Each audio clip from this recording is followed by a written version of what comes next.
Boa noite. É, tarde, meio de madrugada, eu resolvi fazer esse vídeo. É, Antes de mais nada, acho que você já me conhece, né? O meu nome é professor Reinaldo Haas, eu sou professor da UFSC. Estou fazendo o meu pós-doutorado e o que eu vou falar agora são vários assuntos, mas refere-se a esse evento do Rio Grande do Sul. Eu vou falar sobre a provável origem dele, eu vou falar sobre a minha pessoa, sobre como eu enlouqueci quando, alguns anos atrás, eu tive uma visão sobre esse e outros fenômenos, e também vou falar sobre a minha doença não, é um distúrbio mental chamada TDAH. Que dificulta a minha comunicação. Agora, dificultava, vamos dizer assim. Agora eu estou razoavelmente medicado.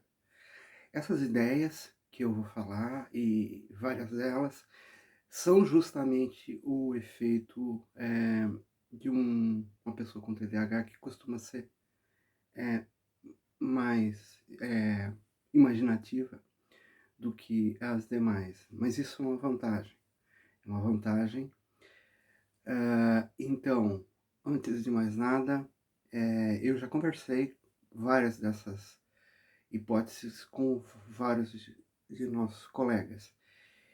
E para mim, no início, parecia também ser bastante real, porque envolve entender um pouquinho do clima e muitas das descobertas feitas pela professora Alice, esforços feitos por outras pessoas que de repente culminaram em insights que eu acho que vale a pena serem ouvidos sobre esse e outros fenômenos como esse que ocorreram e que pode ocorrer no futuro. Provavelmente vão ocorrer com muito mais intensidade.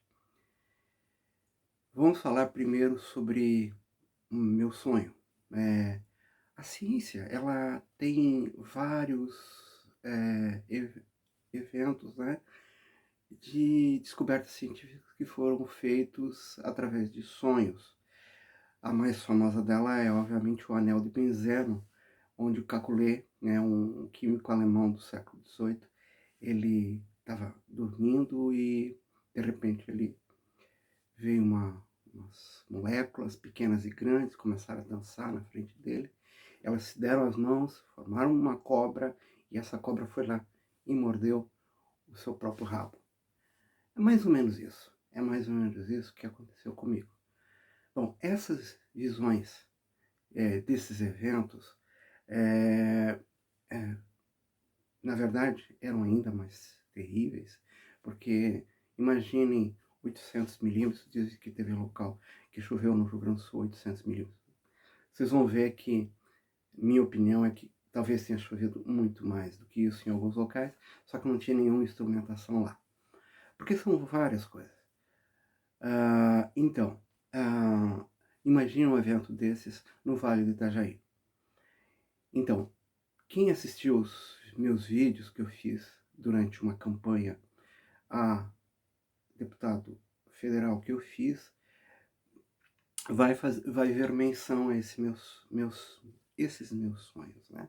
Que eles não começaram aqui. Que são grandes enchentes, grandes mesmo, no Vale do Itajaí. Então, 800 milímetros no Vale do Itajaí, do jeito que choveu, a quantidade de chuva que chegou, você teria condições, água suficiente para riscar do mapa várias cidades do Vale do Itajaí, como Brusque, Vidal Ramos, Rio do Sul. A maioria das cidades, né, do Vale do Itajaí teriam condições de serem arriscadas. Então, quando eu vi isso, foi por volta lá de 2020. No início eu nem conversei com a minha família, mas porque eram sonhos. Como eu sou natural de Vidal Ramos, tinha alguma coisa estranha lá e parece que não é muito incomum entre as pessoas lá dessa região ter sonhos parecidos com os meus.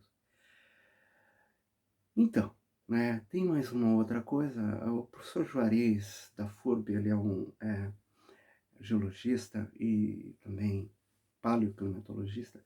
Ele encontrou algumas árvores fósseis em Cristalina, em Brusque, árvores que não tinham ali, eram embuias, e essas árvores foram feitas, datação de carbono, infelizmente ele não publicou muito, mas alguma coisa que ele falou inicialmente, porque é um projeto de doutorado de uma aluna dele, de Brusque, e ele disse que eram enchentes muito grandes, que aconteciam a cada frequência de 500 anos, e que chegariam em Brusque com a altura de 500 metros. Aí eu fiquei imaginando o que poderia ter sido isso. E obviamente, né, que agora eu tenho uma pista muito boa de como isso se formou, porque está formando agora. Mas deixa, isso eu vou falar mais adiante. Vamos falar sobre a minha loucura, né, o meu sonho. É, Normalmente a gente acaba tomando algumas atitudes malucas. E uma delas foi justamente me candidatar a deputado federal, porque eu achava que eu podia fazer alguma coisa como deputado. E também para mudar um pouco do panorama anticientífico que a gente tem tido no Brasil desde 2015. Então, algo muito terrível tem acontecido com esse país, em que as pessoas, de repente, passaram a ignorar é, os cientistas, e especificamente os cientistas da área de clima, passaram a vê-los como ameaça. Gente, e aí não é menos surpreendente que isso, acho que todo mundo já conhece, as histórias dos ataques que eu tive via WhatsApp em 2018. Não vou entrar nesse sentido, mas bem recentemente ainda continuaram, quando eu era deputado, essas mesmas coisas terríveis, de pessoas ficarem vigiando a vida de outras pessoas através dos celulares, né? E provavelmente pessoas do governo. Pelo menos foi isso que a Google me disse na época, que você está sendo vigiado por agência governamental. Enfim, eu comprei um chip, botei o chip da campanha e logo lá tinha provavelmente um Araponga ali. Não sei se essas duas coisas estão relacionadas, mas para mim o importante é saber que são coisas que não devem ser feitas. E no meu caso específico, isso foi bastante terrível. Eu tinha reações de pânico muito grandes, eu engordei, eu estava com praticamente 100 quilos. E aí depois disso, depois que eu entrei como candidato, eu acabei voltando meus exercícios, me medicando, e tanto para perder o peso, quanto para poder me comunicar de uma maneira melhor, né, procurar uma psicóloga e tudo mais, né, e ser medicado para essas questões. Então, eu sou TDAH desde pequeno, mas o H aqui não é hiperatividade, é hiperfoco.